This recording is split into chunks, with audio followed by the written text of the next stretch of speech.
So a woman recently asked me, how do you deal with an emotionally unavailable man? Now, I think many will respond right away and say, you don't deal with him at all. you just leave that sucker alone. It's not worth it. But let's be real. A lot of women, though they understand that, have found themselves already in that situation. Whether it's dating a guy that you really like, who seems to be very emotionally unavailable, maybe even in a relationship, maybe even in some cases married. It does happen, right? And sometimes this is not the bad, emotionally unavailable guy, like he's so toxic in all these different ways. He may be a good guy, nice guy, and there's things you like about the man, but he can be very detached, very closed off, very unwilling to communicate. And you're hoping that this can be fixed, but you don't know how to navigate the issue, all right? So I want to help you with navigating the issue. And to me, if you do everything that I'm about to mention in this video and it still cannot be corrected, then that is the clearest sign this is just not going to work, all right? But let's not jump to that conclusion. Let's explore some of the steps that you can take. So one of the first things to do if you're dealing with an emotionally unavailable man is do not attack him and do not make it all about you. So let's start with the making it all about you, okay? There's a tendency by a lot of women to internalize certain men's dysfunctions or bad behaviors, okay?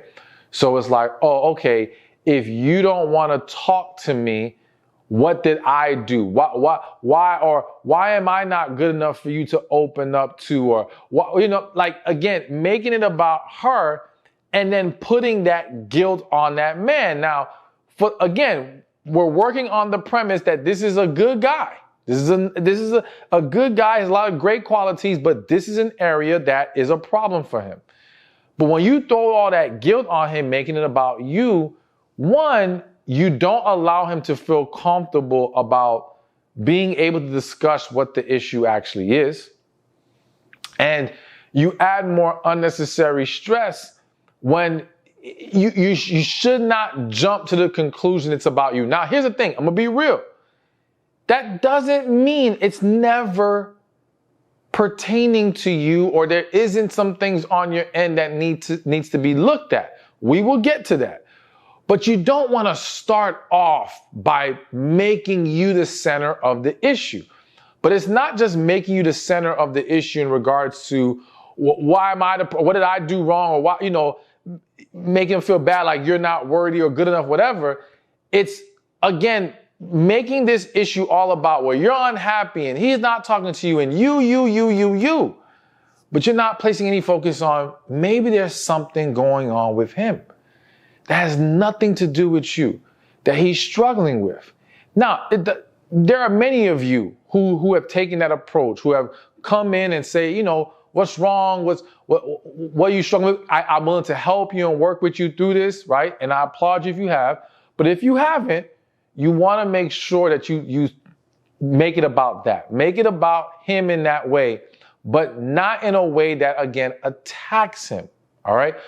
We have to learn when in relationships, we have to go into conversations with the mindset of how do we resolve this, okay? We're looking for resolution. And when our mindset is about resolution, then we're more open to healthier approaches to the issue, okay? Because when you attack, you automatically make that man defensive. It is a human nature thing. It happens to you as well. I always say, like, you could literally have done something wrong, legitimately done something wrong to someone. But if they attack you about it, you may still try to defend yourself, even though you knew you were wrong, because it is just the natural mechanism of the human being to do that, all right? But when instead they come in with a more calm, loving approach, still to address the issue, it is easier for you to then take some accountability. Say, you know what, you're right. I did do that. I was wrong. That was on me. Okay. So you want to disarm people's defensives. And you do that by not attacking, not making it all about you, really coming in with an open mind. That's the other thing you have to do. To not attack and to not make it about you, you have to be open-minded, meaning there's a various amount of possibilities that may be contributing to this man's emotional unavailability, okay? You don't want to come in with your assumptions of, well, no, it has to be this or it has to be that. No, I'm coming in to understand what it possibly could be, and I accept that it can be anything, okay? And that open-mindedness will allow you to come in with the energy that will make it easier for him to open up to you in that moment. Now, again, I'm reminding you, does this mean this will 100% guarantee get him to open up? Absolutely not. But will this give you a much greater chance at resolution? Absolutely it will, okay? So this is your first step. Do not attack. Do not make it all about you.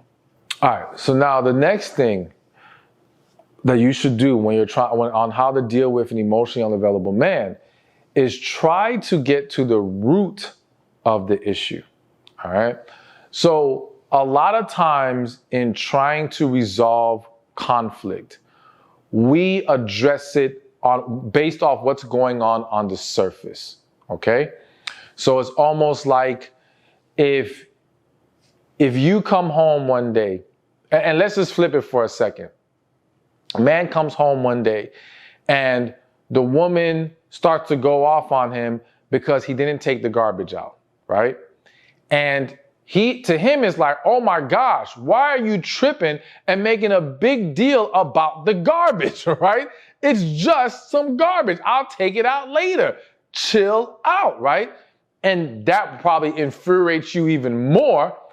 And one of the reasons why it pisses you off even more is because it's really not just about the garbage in that moment. It may be about the fact that you feel that this man does not help you around the house, or you feel like he already does not help me enough with the kids, and then his lazy behind can't take out the damn garbage when I ask him to. Some of y'all felt that one. I know some of y'all felt that one. And there's a list of other issues, but again, it's typically you getting so worked up is because it's more than what's just happening right now, okay?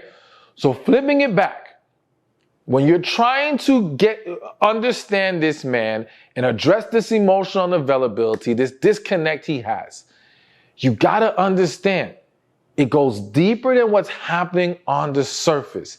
And if you really wanna cure this, you've got to be able to figure out what is, or help in trying to understand and figure out what the root issue is. It's like, I'll give another example. I always tell people, like, if they're dealing with a family member who's an alcoholic, and they're like, we're gonna tell him to stop, he needs to stop drinking. It's like, listen, that person, that man or that woman has heard you need to stop drinking is dangerous a million times. You're addressing the surface. They're drinking that much for a reason. We got to discover what is causing them to feel the need to turn to alcohol at that level. All right. So again, I'm just giving another example of how it's always that deeper thing. So in emotional unavailability, and we'll talk more about it later in the video, but typically there might be some unresolved traumas and issues. But once we can figure out what that is, and a good way to figure out what that is asking the question, where do you think this started? Meaning, like, when was the first time you felt like you had to pull away from people or not be as open and expressive with people? Like, do you remember when that first time was? Now, again, will every man, some men are just going to be like, he's already emotionally unavailable. He might just be like, yo, I ain't trying to have this conversation. Boom, boom, boom. But you may be fortunate enough that you caught him at a good time. And he's like, yeah, you know what? It was when in my first relationship and such happened. And since then, I'm like, you know what? I'm done. I'm not opening up anymore. Right? And now we know what the root is. And now we can address the root and we can figure out, okay, if, for example, and I'm just giving a random example, If the root issue is he opened up to his first love, his first girlfriend, and she went off on him about something and there was a bunch of backlash, and ever since then he shut down. Now the key is, okay, how can we create an environment where you can trust I'm not going to flip on you like that? Where you can trust I'm going to respect your feelings. I'm going to be willing to hear you out. Can we at least practice? You know what I'm saying? I understand you may not be ready to do it all, but but anyways, we'll get more into it. But bottom line is get to the root of the issue. All right. So now another key on how to deal with an emotionally unavailable man is when you talk to him, listen to understand, not to rebuttal. Okay? So here's another common, I'm not saying all of you do it, but another common tendency of many women is that when having a conversation with a man, you are not listening to his words, but you are trying to interpret them. All right? You are jumping to your own conclusions on what you think this means or what it should mean, or you're allowing your own feelings to overrun you in a way that you are not truly present in taking in what he is expressing to you. So one example, I've used it before, where there was a couple, they went to counseling. They would tell me this story of how they went to the counselor, and the counselor asked the husband, all right, express to your wife what your issues and concerns are. And he spent the next half hour or whatever expressing those things. And the counselor said, okay, wife, repeat to me, maybe it wasn't 30 minutes, but regardless, repeat to me what he just said. And for the next 30 minutes or more, she could not repeat what he just said because everything was basically, well, what I heard was, or what I feel like he's saying is, and boom, boom, it was interpretation.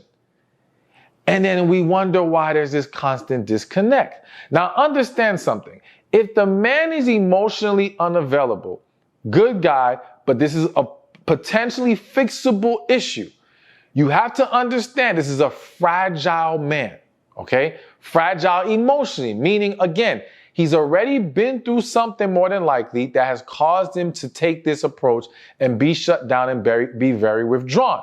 So if you mishandle the moments of trying to rectify it, you'll only dig a deeper hole. So it's extremely important that you don't make the mistake of, again, rebuttaling or allowing yourself to be triggered by something he says. All right. Now, I know that's harder. That's easier said than done. But you really, like, this is one of the reasons why I tell people, like, I say, pray before you react. Pray before you have a conversation. Pray before you attempt any conflict resolution. Like, you need the Spirit in these moments to help you stay calm and poised and not lose sight of what we're trying to accomplish here. Because again, all it takes, because it's kind of hit my spirit, so I want to mention it. Let's just say, for example, you're trying to get him to open up. He's explaining, as I used the previous example of, in his first relationship, when he expressed himself, he got shut down. And to you, you let that trigger you to say, oh, so are you saying I don't listen to you and I flash? And it's like, wait a minute, what you're already reacting because you're taking offense as if he's attacking you when all he's doing is trying to explain to you and answer your question. Okay? And now the minute you do that, you're actually doing exactly what he feared. Backlash, negative reaction, unnecessary drama. And he's like, oh, you know what? Done. And now, because again, he feels like he has to watch every word he says no more words. And he just wants to leave the conversation alone and gives dry answers and dances around it, hoping to move on to the next topic, or not even next topic. He just wants to move on with life and let this whole thing go. So listen to understand, pray so that you're not triggered, okay? And I have to just add, important, maybe most important, do not take anything that is said in that moment personally unless it is directly made as a personal thing. Like if he says, well, you did, boom, then that's different, but you still want to make sure you don't react negatively to it and you allow yourself to listen and receive it and properly process it. All right. So now, another important step on how to deal with an emotionally unavailable man is you want to focus on progress and not full completion of the issue. What do I mean by that? Again, there's a very good chance if you're dealing with this good guy who's emotionally unavailable, he's been like this for a decent amount of time. All right. How long? We don't know. Years, several months, I don't know, but it's been like this for a minute for him. Okay. And so, you know how they say Rome was not built overnight. Some of these issues aren't going to be just, okay, completely fixed, it's done, we're good, no problems. And if you have that kind of expectation, you're setting yourself up for more frustration, more failure, and basically a scenario where you'll take 3 steps forward, you'll take 10 steps back. All right. And it'll be this never ending negative cycle. So the goal has to be, if he has joined you in attempting to resolve this, having this conversation, and let me say this, I do think it'd be great to kick this whole conversation off via a letter versus talking. I think that could be much more effective for many people. I always say you got to understand that, one, it can be very difficult for people to have verbal conversations about deep feelings and issues and concerns.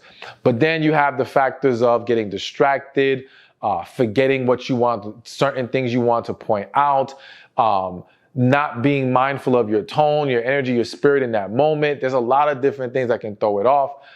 And again, them also getting defensive themselves.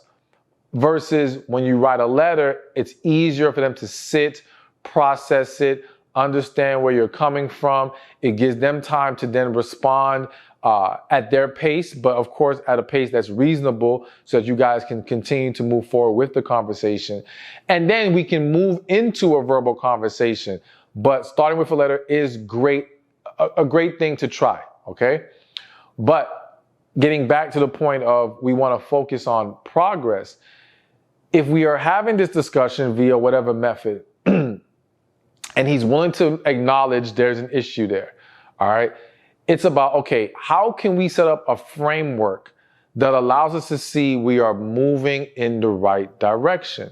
And again, moving, not just, oh, okay, you're emotionally detached, you've been emotionally detached, but now it's all gone. That's a tough sell. It's more like, okay, let's say part of that is you want him to be willing to open up more and be more expressive, right? So one idea could be, like, you know how people have date nights? It could be like the communication hour. And what I mean by the communication hour is like, it could be a set, we pick a day, during this day, we set aside an hour, and during this hour, we talk. We remove the distractions, put away our phones, we sit with each other, and we talk. All right. And this is our chance to ask whatever questions and open up and get more comfortable and practice being, showing up in the way that we need each other to show up to create that positive, loving environment. Okay. I think also in trying to create progress, because again, we don't want to make this all about just, well, you're emotionally unavailable and you need to fix that. It has to be a joint journey in the sense of, I am, as the woman, you have to be open and willing to make any corrections on your end and anything that you can do better. Whatever it is, whether it contributes to the emotional detachment or it has nothing to do with it, however you can show up better for him, you want to make that a part of the journey so he doesn't feel like he's alone in trying to get right, so to speak. And with that, being willing to hold each other accountable in a loving manner. So agreeing that we can sit down. So this is what I call the relationship checkup. Okay. Where again, we sit, maybe we designate maybe, and if we're going through a current issue like this, we might want to set it to where once a month we sit down and we kind of review how things have been going. and we discuss things, and we're allowing each other to constructively criticize the other. All right? We're not going to get offended. We're not going to get upset. We're going to listen and say, okay, I hear you. Boom. This is how we're going to make this better. This is how we make that better. And here's the thing. I'm going to be real with y'all. Some of y'all might do these relationship checkups and start to discover more and more, we may not be really best for each other. That's a whole different discussion, whole different issue. But if there is a great potential relationship there, then this will help strengthen that relationship. Okay? And again, it creates a dynamic where we're both striving to be better for each other. And we're doing this together. And that makes it a lot easier for someone who's been kind of emotionally unavailable to now open up and be more receptive to you. All right, so before we continue, I want you to go to my shop, stephanspeakshop.com. Check it out after you finish watching the whole video. This is where you can get tickets to my upcoming events. I am about to be on tour. Books, coaching sessions, programs, you name it, it's all there. Click the link in the description or in the comment section, or again, go to stephanspeakshop.com. All right. So now moving things along, another key to how to deal with an emotionally unavailable man is you need to be gentle and give positive feedback. All right. So here's what I mean. Hopefully, if we've gotten past the first, 4 steps, whatever it was, and he is open to trying to make things better, right? And remember I said to you, you got to focus on progress. Rome was not built in a day. You got to encourage the progress you're seeing, okay? Because here's the mistake a lot of women, people in general, but I'm going to focus on the women for a second, make. And I've seen this happen tons of times in marriages. Let's say married couple comes to me, they're upset. Let's say they both have their beefs with each other. The man feels like, she's not giving him respect and intimacy. The woman feels like he's not helping her with the kids and around the house and doesn't give her enough non-sexual intimacy, right? So the woman, though, has reached a point where she feels like, I've been trying so hard for so long that I'm done being the one that has to keep doing my part. I need to see him do his part for me to feel like, all right, I'm down to now join him on being better. Okay? She's just fed up. And let's just say the man, because he's like, yo, I don't want to lose my wife. I'm gonna suck it up and I'm gonna deal with this. I'm gonna do my part. So now let's say we're 2 weeks in and he's been trying. But in that woman's mind, it's, how do I know I can trust that this is real change? That you won't switch up on me the minute I start to now accept this new you and believe that things are better now just for you to pull the rug out from under me. Nah, I need to see more. The problem is in you saying, nah, I need to see more and being skeptical, he feels like ain't nothing working. I'm trying. You would think I've made no efforts to be better. And it can reach a point where he feels like, you know what? F it. I'm done trying. Nothing will make this woman happy. And I'm sure many of you have heard a man say that. Nothing makes her happy. Because he feels like even when he tries, it goes unrecognized. So if we as a couple, right, whether you're dating, married, boyfriend, girlfriend, if you two are doing this thing together and trying to move in a certain direction, and he is attempting to be better, you've got to be willing to recognize the effort, because appreciation breeds production. And and I know some of y'all are like, these men are big babies. Why we gotta do all this? Why is he a good enough man to know he should be better in this way, regardless of me patting him on the back? I understand your frustration, but this is human nature. It really isn't just a man thing. All right. If you really flipped it, and if there was a woman who was being told she needed to be better in the relationship, and she's been trying to be better for the next few weeks, month, or whatever, and this man's like, nah, I ain't see enough, she would get frustrated too. And she might be like, I'm tired of this. Just the fact that it just seems like nothing works, so it's not even worth it. What am I even doing here? All right.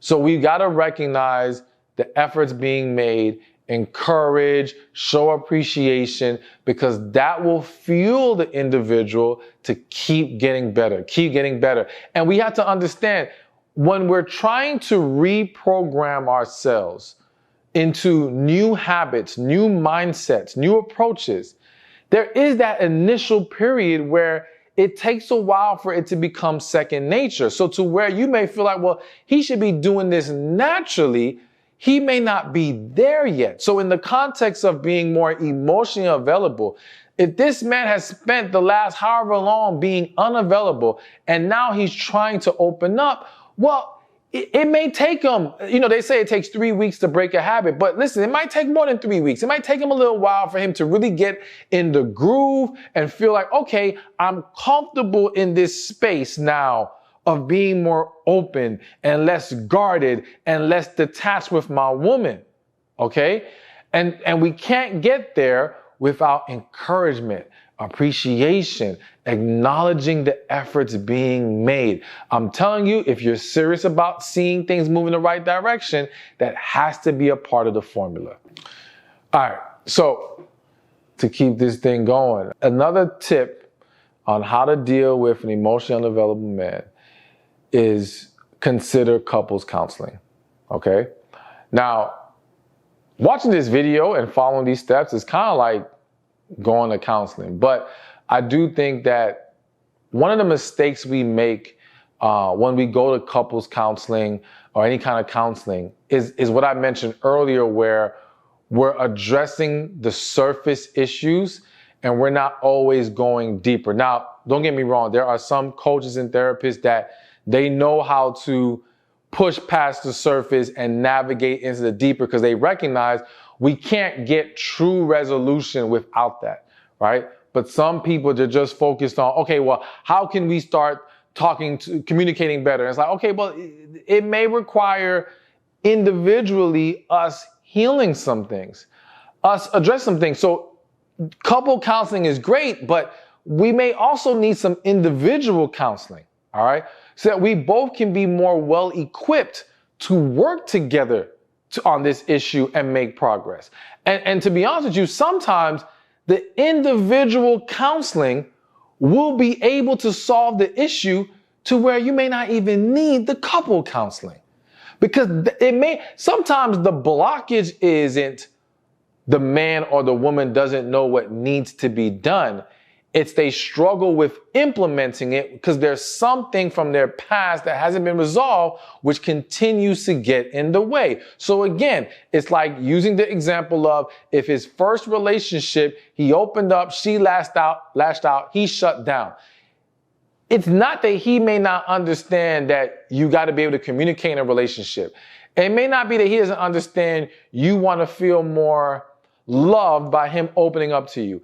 It's just that he has not gotten past his fear of how a woman reacts to when he tries to open up. And if he would fix that, y'all won't need anything else. Like that's now out the way. And now he can now go back to the guy who was willing to open up and be more emotionally invested in all these different things. Okay. So, but still, couples counseling, if you do suggest individual counseling, as I mentioned earlier again, no one likes to feel singled out. So you may feel like, Stephan, I ain't got no issues. The issue is all him. Okay, I understand. But the analogy I like to use is there's been tons of people who would say, I don't need to go to the doctor. I don't need a checkup. I'm fine. I'm healthy. I'm great. And then for whatever reason, they finally go and find out there actually was something wrong. Sometimes you think, oh, you're good. Ain't nothing wrong with you emotionally. You ain't got nothing to heal from. But if you would just go get a checkup, an emotional checkup, you may be surprised what comes out. So even if you don't think anything's wrong with you and it's all about him, still be willing to join him on the journey of saying, hey, let's both try some individual counseling. And then we can also do some sessions together if you want after that. But at least let's try to get to the bottom of the things that we need to release from within us that might be blocking us from coming together in a healthier manner. All right, and now I got one more, but after this I have a bonus that I need you to hear, okay? So another key on how to deal with an emotionally available man is you gotta be prepared to walk away. So I know for many of you, that's what you're trying to avoid. And you're hoping that this can be fixed and this can be rectified. But one, you got to recognize that for some of you, this is unfixable. For some of you, you are just dealing with the wrong man. And no matter what you do, you're not going to get the result you're hoping for. Again, that doesn't mean don't try these things, because trying these things will expose or make it much clearer if this is the man for you or not. But you got to understand it may boil down to that, okay? Now, on the flip side of that, even if this is fixable and this is the man for you, but he is struggling with this issue, if someone feels like no matter what they do, you will not leave them, then you've kind of screwed yourself. In many cases, because you have to understand that at the core of a situation where he's a good guy, right guy, but he's struggling with this, that means 99 times out of 100, he needs to heal from something, if not 100 out of 100. And the journey of healing is difficult. It can be scary for people. It can be hard. So if they don't have to face the fear of potentially losing you, then they'll avoid the fear of having to face their pain and trauma, okay? But when faced with the reality that if they're not willing to do their part, you are prepared to walk away, now there's a chance, not a guarantee, but a chance that realization, that fear will make them say, okay, I'm afraid to go down this healing journey, but I know if I don't, I lose the woman I love, so let me go do what I gotta do. Now, for some people, that may not click until you actually walk away. Unfortunately, because some people just don't want to believe you're going to actually leave them. Okay. And they're just like, and as long as you can sit there and say, well, I'm going to leave you if you don't. In the back of their head, they're just like, nah, she ain't serious. She going to stay. She going to stay. She going to stay. And it's not till you actually, they're like, wait a minute, what happened? And now they're freaked out because they didn't think this was going to actually come to pass. And so it's not that we want to use fear as a tactic. It's not that we want to walk away simply with the intention of lighting a fire under them. No, it's understanding that if things are not progressing the way that they need to progress, if they are not willing to do the work, then you have to be prepared to walk away regardless. But with that walking away, yes, it could lead to them actually finally getting themselves together. And if they are someone that you know deep inside, there's a connection there, something deeper there, and you guys can be together, and after they fix what they need to fix, cool, right? Or it may just expose, as I said earlier, they're just not for you, and we move forward. But here's the bonus thing I want to mention that a lot of people don't consider. I'm very passionate about health. And through the years and through all my research, I've just learned more and more how a lot of people's struggles are either due to their unhealthiness, physical unhealthiness, or contributed by their physical unhealthiness. So, for example, some guys may be very detached, very shut down, maybe even very depressed, right? And what they may be struggling with, and I'm not saying there's probably not an emotional component there, but one example is they could be deficient in vitamin D. Low vitamin D leads to higher risk of depression, okay? There could be other nutrients, vitamins, minerals, whatever, that they're lacking that is causing them to have less energy, more fatigued. And let me say this, when you are more run down, fatigued, burnt out, you don't have the energy to be emotionally present, all right? It becomes so much easier to detach and shut down when you just don't have the energy for it anymore. But fixing the underlying health issue may have a very positive impact on issues such as these. Now, again, I'm not saying it's the only piece of the puzzle. I'm just saying it could be a piece to the puzzle. So that's another thing to consider and to take a look at to see if maybe if we make some improvements on that end, we get healthier physically and we may experience a more healthy emotional relationship. Thank you for watching this video. I pray it was helpful to you. Be sure to watch this one over here on men who are highly insecure will use these 5 toxic phrases. So you don't really catch it. You don't really understand what's going on. And by the time you do, it's a huge mess. All right? Because again, it can